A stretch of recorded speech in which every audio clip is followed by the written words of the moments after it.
Show me the money.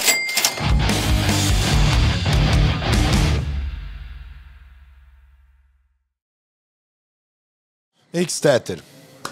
Fala, Lucas Collazo. Diretamente aqui do Global Voices da CNC. E uma entrevista, primeira vez que a gente faz, de uma das pessoas que, sem demagogia nenhuma, eu acho que de brasileiro, assim, talvez seja o cara que eu mais consumi conteúdo, porque eu me vejo muito nas coisas que ele fala e prega, eu aprendo e eu tive uma relação com meu pai muito de técnico para treinador para treinado, né, digamos assim. E então as coisas que ele fala, eu vejo muito meu pai falando também, tá muito doido. E tá aqui hoje com você, Bernardinho, é um prazer, então seja bem-vindo ao Stock Pickers. Obrigado aí pelo convite, você tá a primeira vez aqui no Stock Pickers, onde eu comecei, né, falando com o pessoal do mercado, comecei lá atrás, mas aí eu brinco dizendo que o único banco que me aceitou foi o banco da seleção de vôlei, eu voltei pro vôlei. Ainda bem. Mas comecei num banco de investimentos, assim, e foi uma experiência muito interessante, de cultura forte, sabe, de você montar a equipe de alta performance, né, tanta competição, uma garra, preparação e tal, foi um período, né, curto que eu passei lá, mas que eu aprendi muito e digo assim, foi sofrido, não foi fácil não, porque a pressão era alta lá e se era estagiário ou não, pau. E é interessante porque a primeira vez que alguém me questionou sobre, mas você quer ser economista mesmo ou você vai ficar com esporte? Foi um antigo professor meu de economia da PUC, ele me lecionava moeda e bancos, André Lara Rezende. Foi um professor, e ele, pela primeira vez que ele me perguntou, né? Porque naquele ano eu estava para ser efetivado no banco, permanecer lá, ou ia para a Olimpíada, 84, estava me formando. E acabei indo para a Olimpíada. Eu costumo brincar dizendo que foi o maior erro da minha carreira. Eu poderia estar patrocinando um monte de time hoje, eu estou correndo atrás de patrocínio, entendeu? Esse é um fato verdadeiro. Pô, sensacional. Eu acho que uma das coisas que ajuda a gente a fazer bons episódios aqui no Stock Pickers é que eu e o Henrique, a gente foca muito no estudo, na lição de casa, né? Aí eu tava falando pro H, né? Isso aqui é fácil, porque eu vejo tanto conteúdo, né? Então eu já vou abrir aqui com a primeira, tá? Manda bala. Bom, acho que além de um dos maiores técnicos da história desse país, economista também, como você colocou, né? Eu acho que você... Não sei se você tem tanta dimensão assim, mas você forma muita gente também por meio das coisas que você compartilha. Eu me coloco no meio dessas pessoas. E uma das coisas que eu tenho refletido muito na minha vida hoje em dia é sobre mudança. Eu percebo que eu me cobro muito o tempo todo para sempre estar elevando a barra. Até acho que o Stock Pickers é reflexo disso, né? A gente nunca acha que tá bom o suficiente, a gente tá sempre se cobrando. E o próprio ecossistema tá mudando, o mercado tá mudando, o jeito que as pessoas consomem conteúdo, as ferramentas, os instrumentos, a tecnologia, tudo. Então, meio que essa cobrança, ela não é só algo nosso, mas ela parece ser necessária cada vez mais, né? Eu queria saber, assim, como é que você encara essa relação, assim, de mudança, de se atualizar, enquanto o ecossistema, e até fazendo um paralelo pro nosso mercado, o mercado financeiro também muda muito, né? A competição também. Bom. Mas como é que você enxerga essa realidade? E o que você daria de conselho para mim?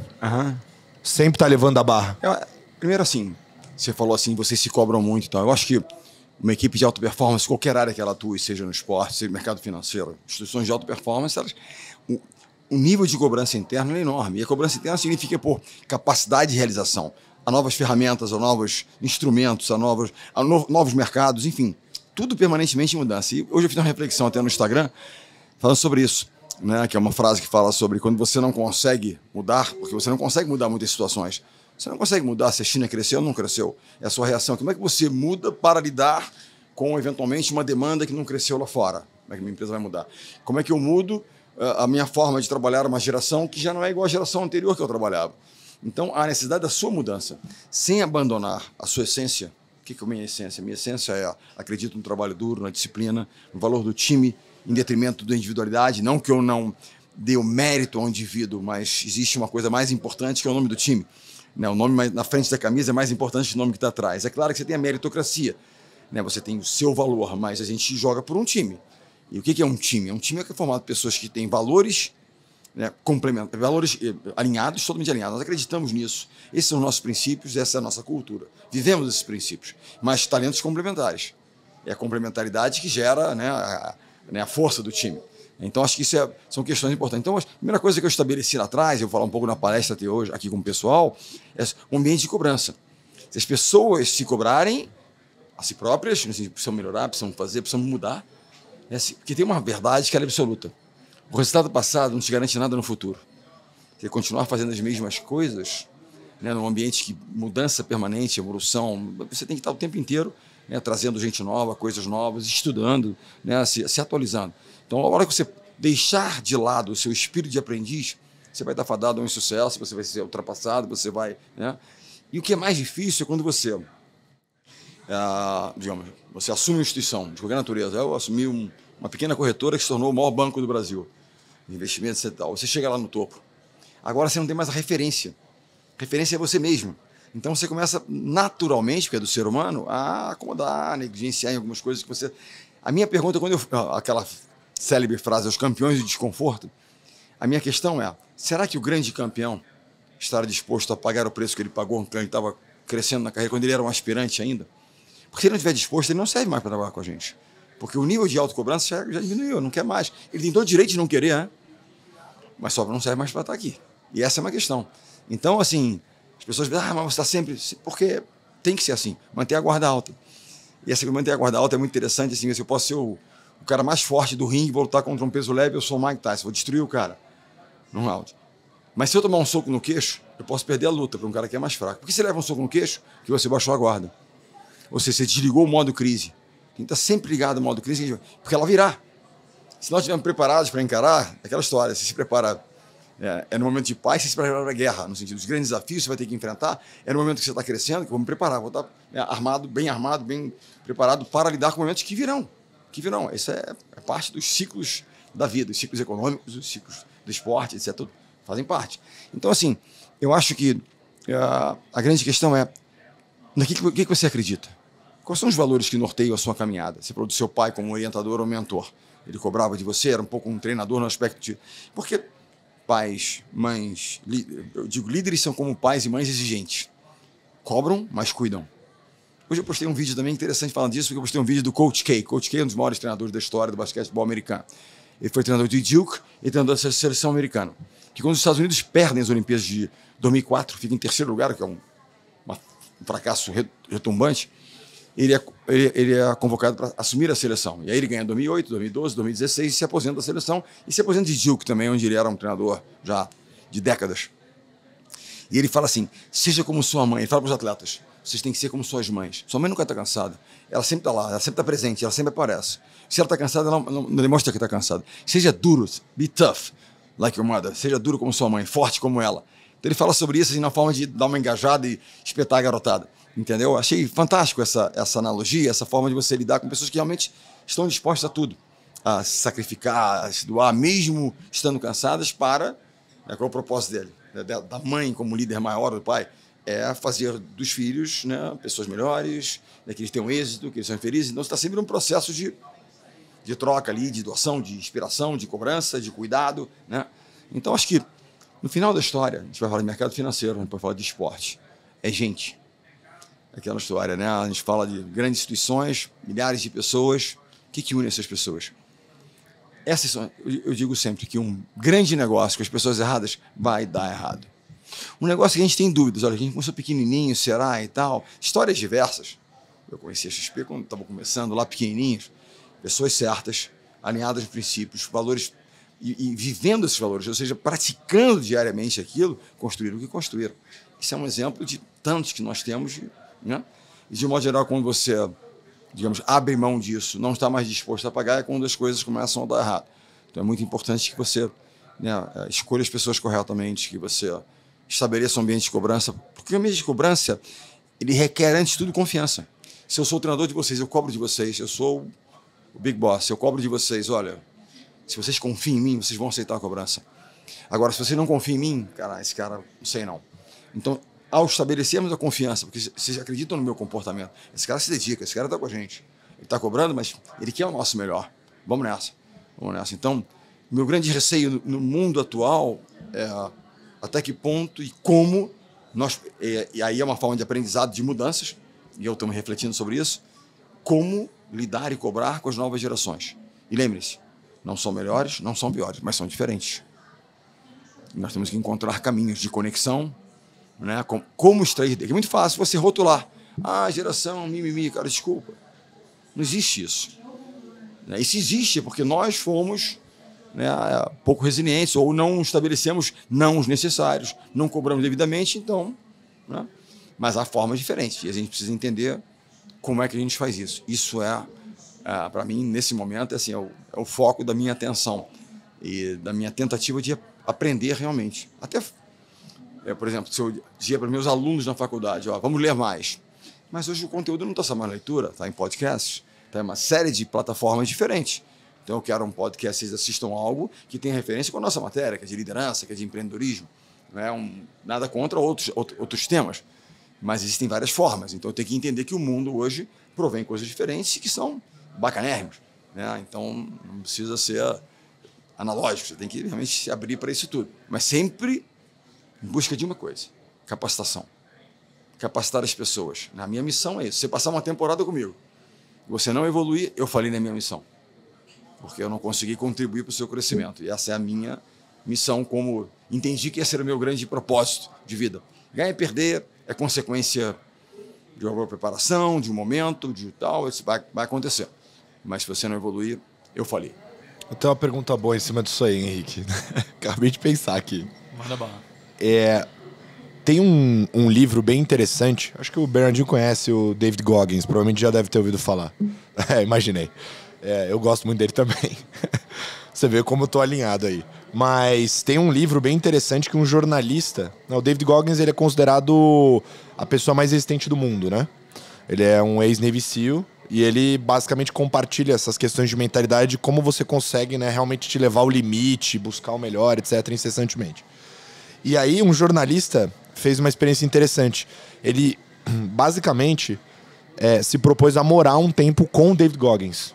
E o David Goggins morando com ele, implementando a rotina para ele. Depois ele escreve um livro falando como é que foi, o que aconteceu, né? E aí você falou um pouco sobre se a gente estivesse com você, se você estivesse na função de treinar a gente, né? E se a gente não entregasse, você teria falhado. Então eu vou fazer essa pergunta aqui.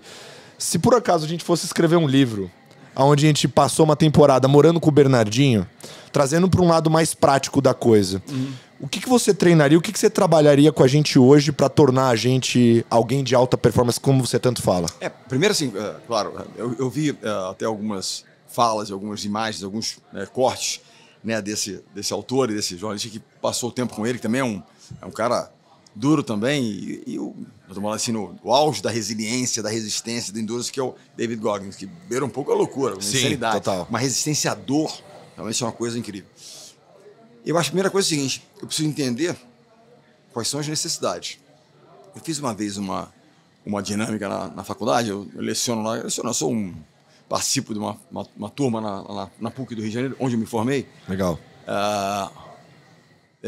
E eles tinham que fazer um pitch. E o pitch não era para vender um projeto para mim. Eu tenho aqui um projeto, quero vender, um investidor, não, eu quero para se vender para mim. Você quer vir trabalhar comigo? Você quer vir treinar comigo? Eu quero saber duas coisas. Qual é o seu ponto forte? O que você vai trazer de valor para o meu time? O que você vai agregar para o meu time? O que você é bom? Está querendo trabalhar comigo? O que você vai agregar? Segundo, qual é o seu ponto fraco? Autoconhecimento e humildade. Todos nós temos pontos a serem melhorados. E pontos fortes foram diversos, mas pontos fracos foram só dois que a garotada trouxe. São jovens, na graduação e tal. Disciplina e resiliência.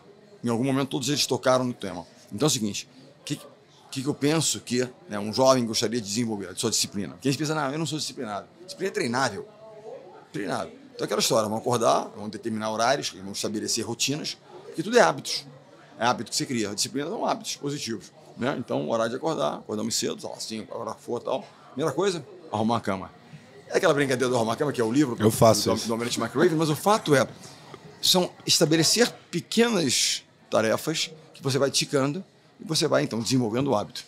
Você pensa o seguinte: quando você começa a arrumar a cama, um dia que você está apressado, que você sai e não arruma a cama, você fica sentindo meio culpado. Total. Porra, falei nessa missão, não tiquei a primeira. Aí você condiciona um pouco as outras. E uma coisa tão básica e tão simples, não é verdade? Então a gente começa por aí. E eu acredito muito na questão da conexão do físico com o cognitivo. Então nós vamos fazer uma atividade física. E tem um outro livro muito interessante chamado Do Hard Things. Eu não sei se foi traduzido para Faça Coisas Difíceis, Duras. Que é aquilo que te faz crescer. Você quer aprender algo novo, tem um processo de aprendizado que é duro. Quer visitar uma empresa no pior momento? Estão instalando um novo sistema. É desesperador, porque o novo sistema é algo que as pessoas não dominam ainda, mas ele é necessário para gerar eficiência, né? Para melhorar a empresa, a sua operação, o que quer que seja. Então, alguma coisa, do ponto de vista físico, duro. Aí tem algumas questões, então é trabalhar isso. E aí, parte cognitiva. Então, assim, né, a leitura. Todos nós gostariam de ler mais, Qual é a desculpa? Não tenho tempo. Agora, para e pensa quanto tempo você passa em mídias sociais, por exemplo, que tem muito conteúdo bacana, mas também tem muito conteúdo que fica ali naquela dopamina barata ali, né?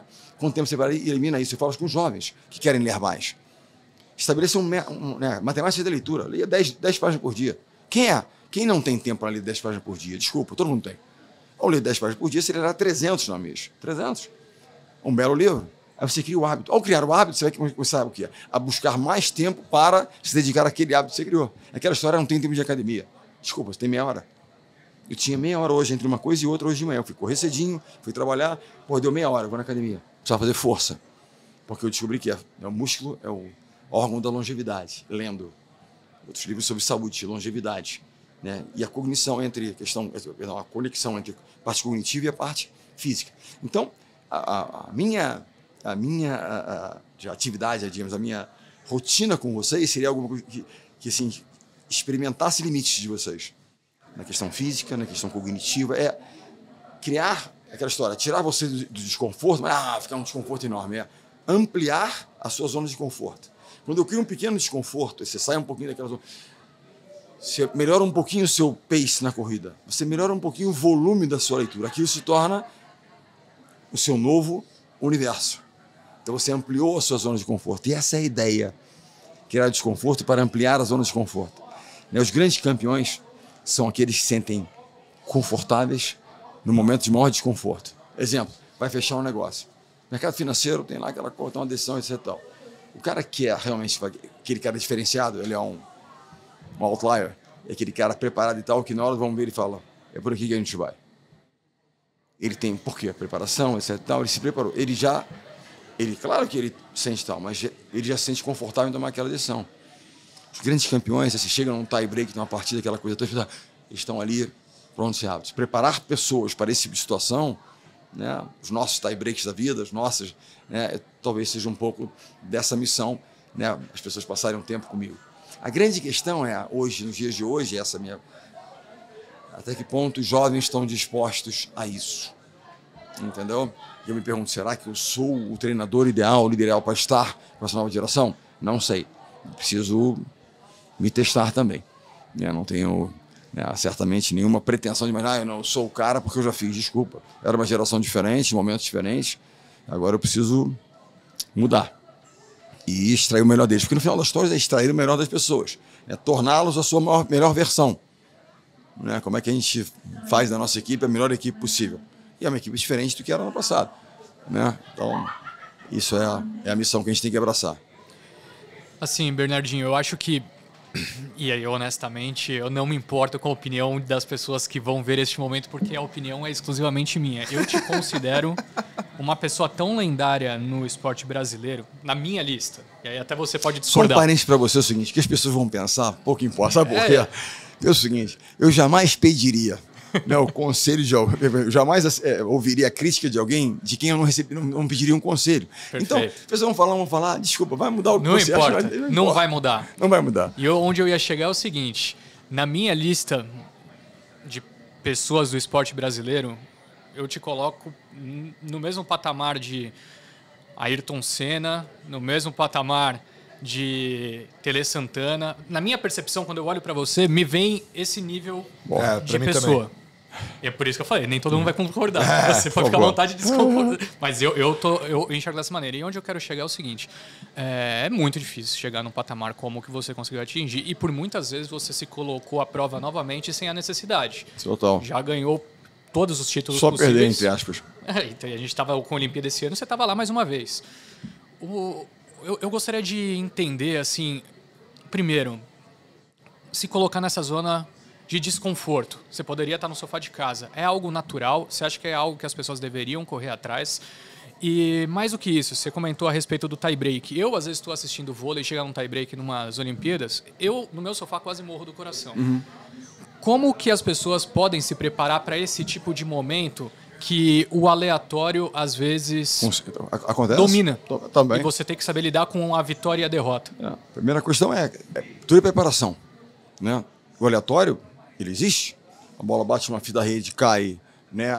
Enfim, há questões. Uma bola molhada, né? Ela molha e aí entra na mão. A primeira grande vitória que nós tivemos, no meu primeiro ano de gestão da seleção masculina, nós estávamos perdendo um tie-break para a Rússia e a bola entrou na mão do Ushakov, que era um dos levantadores da Rússia. E ali foi um turning point. Aí ganhamos aquele tie-break, dali para frente foram... Se a gente tivesse perdido aquela partida, como teria sido essa história? Então, tudo é...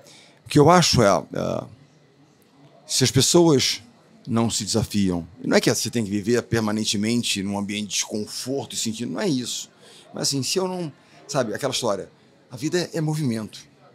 Você quer algo melhor do que, assim, na minha opinião, grande fonte de satisfação é a sensação do crescimento. Poxa, quando você fez uma entrevista bacana, o nosso podcast está... Isso gera uma satisfação na gente. Sim. Eu sou um treinador melhor hoje, eu consigo me conectar bem com as pessoas.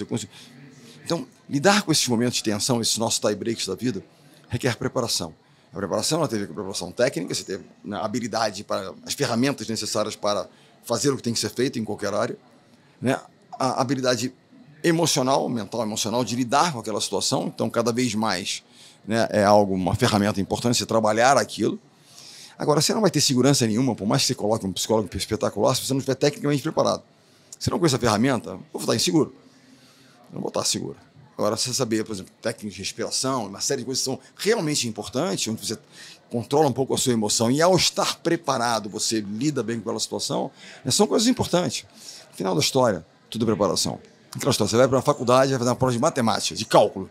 Pô, aquela tensão, caramba, preciso de uma nota em cálculo. Você está tenso, porque é uma prova importante, uma matéria dura, difícil. Você olha para a prova e fala, isso aqui eu li, isso aqui eu vi, isso aqui eu sei, você vai. Você está tenso, está em uma dificuldade, mas você vai fazendo. Você não se preparou, você olhou e falou, acabou, choke, acabou, não tem como. Então a base de tudo é preparação. Ao estar preparado, você vai certamente lidar melhor com aquela situação. Você imagina você entrar numa final olímpica, sair do vestiário e entrar na quadra. Você entra aqui. Os outros preparados, eu estou pronto, vamos embora, bora. E aí as coisas vão acontecendo e você vai trabalhando, vai fazendo, vai lidando com aquilo. Você aprende a viver naquele desconforto natural de alguém que trabalha no alto rendimento. É aquela história, você não quer sentir desconforto? Não sei o que você pode fazer hoje em dia no mundo de tanta competição. O pessoal falava antigamente, né? Vai vender sorvete, que agradece a todo mundo. Mas a competição, né? Se não vender um bom sorvete por um bom preço, num bom local, você vai dançar, não vai conseguir nem vender o sorvete. Então, eu acredito nisso, mas eu acho assim que como é que a gente faz que as pessoas entendam e curtam o processo? Porque tem uma coisa que hoje é cruel muitas vezes, né? Você fala, as pessoas não vão concordar. Entre não concordar e, de repente, né, odiar a sua opinião, há uma diferença grande. Só que no mundo de hoje, advento das mídias sociais e tal, essa questão de redes e tal, no caso do esporte, eu não sei em outras áreas, é um dos grandes gatilhos de desequilíbrio emocional. A garotada, quando acaba o jogo, vai direto lá. Se tiver uma atuação, os haters vêm, pum. Você imagina um cara que tem 100 seguidores, que não fez nada na vida. Você conhece alguém, imagina que você começou uma instituição financeira pequenininho. Você começou pequenininho, começou com um escritóriozinho ali, né, de pai e tal. E aí, você acha que o Guilherme Benchimol vai entrar lá no seu perfil para criticar você se fizer coisa errada? Jamais. Ele pode entrar lá para dizer, vem cá, quero te dar um conselho aqui, te dar uma força. Alguém que fez algo, para dar um pequeno exemplo, mas tem milhões de exemplos. Vai se preocupar em entrar para criticar você, vai dizer, poxa, esses rapazes são admiráveis, estão ali dando gás, vão capotar, vão errar, porque já viveram aquilo. Uhum. Entendeu? Se eles vierem falar conosco via mídia social, do tipo, olha, eu tenho um conselho para te dar aqui, ó, atenção a isso aqui, não faz isso não. Jamais entraria e destruir. Só que a garotada se condiciona cada vez, e não é só a garotada. Muitos se condicionam por aquilo que eles leem. E para e pensa o seguinte, se você vê um elogio na mídia social, ao podcast de vocês, passa rápido. Quando vem uma crítica dura, às vezes até totalmente, né, imprópria, aquela fica dentro de você ruminando. Sim. É como a derrota fica com a gente, a vitória, já foi. Dia seguinte, zerou a ficha, né? Bateu a meta, dia seguinte, 0-0. Então é assim, então a grande questão hoje é assim, como é que a gente lida com isso? Como é que eu consigo fazer com que os jovens atletas saibam lidar com isso e não se condicionem por isso? Porque é aquela história, não vai mudar o que nós temos que fazer no dia seguinte, a opinião deles. E a única opinião que realmente me importa é a opinião do meu time. Eles sabem a hora que a gente acorda. Eles sabem o quanto a gente se dedica. Então a opinião deles, para mim, é valiosa. De cada um deles. Mas de alguém que está lá do outro lado, eu respeito, ok. Mas não vai impactar naquilo que eu tenho que fazer. E até aproveitando esse gancho, no mercado financeiro em específico, a gente tem passado por momentos bem complicados já há algum tempo, né? O mercado não anda direito, várias ações caíram bastante. E aí eu tento traçar um paralelo com a realidade do mundo do esporte. E claro que você consegue responder talvez de uma maneira bem complexa, um ponto que é difícil de se analisar, que é saber lidar com perdas e perdas que muitas vezes elas não são reconquistadas no curto prazo, que você tem que batalhar bastante para conseguir chegar às vezes no mesmo lugar que você estava. É um exemplo clássico de uma Olimpíada, você sai numa semifinal, só depois de 4 anos você vai ter a oportunidade de chegar lá de novo. Como lidar com uma situação como essa? A vida é assim, ela não vai ser sempre justa. Né? Eu acho que se você não estiver preparado para lidar com essas situações, você não pode estar no meio competitivo, seja no mercado financeiro, seja no esporte de alto rendimento, porque se há um ambiente onde o jovem aprende a ser mais resiliente, é no esporte, que você vai perder. Você na pelada, está ali com os seus amigos, você vai perder, vai ficar de fora. Aí tem que esperar um tempo, é a sua punição para poder voltar a jogar. Você vai ser cortado do time, você não vai ser escolhido. Bom, Michael Jordan foi cortado do time da escola, desculpa. O que ele usou? Aquele não, como é que ele usou? A história de Michael Jordan começa assim. Ele é cortado do time da high school, da escola dele, pelo treinador. Quem foi o treinador cortou o Michael Jordan, mas cortaram. E ele usou aquilo como fonte de motivação. Ele fala, nunca mais vou sentir o que eu estou sentindo agora. Vou treinar tanto, me dedicar tanto, que nunca mais vou sentir. Se tornou o que se tornou. Na minha opinião, um dos maiores, se não o maior, da história do basquete, com certeza. Mas do esporte, um dos top 5 da história. O fato é, a vida é isso. Né? Então, por exemplo, agora, se eu parar e olhar o voleibol masculino, nós estamos abaixo, nós não somos mais do que nós fomos no passado. Então isso requer tempo. Não sei se 4 anos serão suficientes para te colocar de novo no topo do ranking, ou seja, na briga do top. Não sei. Mas eu controlo isso? Não, eu controlo o seguinte, a dedicação ao processo, a busca de novos caminhos, as melhores ferramentas, né, desenvolvimento dos atletas, é o que nós podemos fazer. E nós vamos fazer. E as críticas elas vão acontecer por quê? Né, nós habituamos mal as pessoas. Sabe que a geração nossa, em um certo momento, ela não ganhava prata, ela perdia o ouro. Quem de nós não vibrou com a medalha de prata de alguns atletas que foram maravilhosos? Mas aquela geração não ganhava prata, ela perdia o ouro. Então, assim, você fala de ações, né? Por exemplo, as ações caíram. Se você reverter aquilo, muitas vezes, requer tempo. Ok. O que você faz no momento como esse? Aprende. Será que eu tinha que ter tão carregado naquela ação? Será que esse é o meu caminho? Assuma a responsabilidade. Que é muito fácil apontar dedos. Naquela história, mas o mercado lá, ok, você não controla aquilo. E você não previu nada. E aí? Né? Então, como é que você, né, lida com isso? Eu acho que para estar no mercado competitivo, se você realmente, você tem que aprender a lidar. Você tem que aprender a ser resiliente. Porque os nãos vão vir.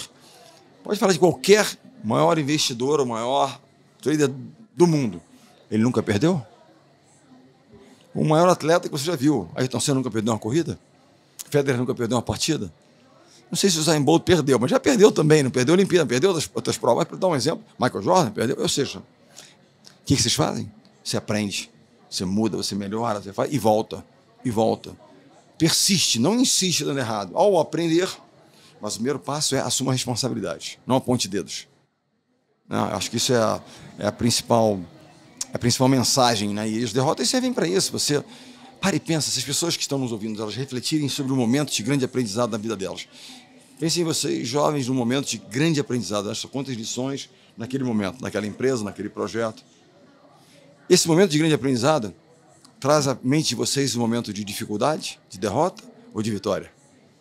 Foi na derrota, foi na perda, foi na demissão, foi na derrota aqui, foi entendeu? Num projeto que não deu certo. É ali, foi num episódio que não ficou legal, aquilo, né? E a gente aprende. O aprendizado vem daí. E nós vamos ter que passar por isso. É duro, é difícil. Se segue, eu continuo. Meu time, eu dirijo um time feminino no Rio, tal, do Sesc, né? E aí a gente perde. A dor, mas já ganhou tanto. Eu passo a noite como eu passava no primeiro ano como treinador. 30 e tantos anos atrás, quase 40. Sofro igual, aí fico pensando, aí vou escrevendo, fazendo as coisas, pensando no dia seguinte, pronto. Sabe o que é o mais difícil? É não ter um time para treinar no dia seguinte. O que eu faço agora?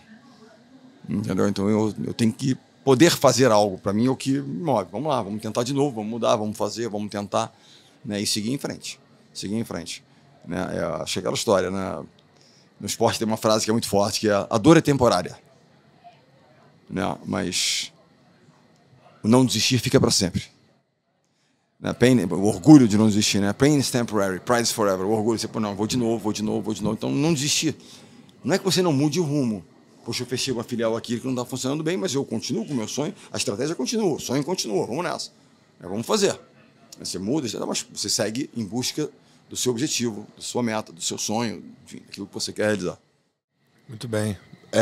Eu gostaria que continuasse, né? Mas a gente chegou no nosso tempo regulamentar aqui. Infelizmente, eu ficaria 10 dias aqui. Mas hoje, com certeza, eu chegar em casa e vou correr uns 15 km. Tô motivadaço. Bora. Depois manda o pace. Grande. Manda o pace pra mim que eu vou dizer, vai amarrar. Tá bom, mas pode melhorar. Esse é o nosso mantra. Mas eu queria te agradecer, Bernardinho, por estar aqui com a gente hoje. A gente com certeza vai te chamar pra voltar aqui. Bora. E se um dia você tiver a ideia de copiar esse livro, eu tô me colocando à disposição aí pra ser a cobaia. Vambora. Imagina, você pode aí, faz o push-up aí, vai, sobe. É isso aí. Sabe que eu voltei a fazer push-up depois que eu li Goggins. Aí, tá vendo? Eu não fazia, agora tô fazendo séries. Não vai botar na linha, é isso aí. Galera, boa sorte pra vocês aí, tamo juntos e até breve. Bernardinho, obrigado. Espero o convite, hein? Valeu. Valeu. Show me, mano.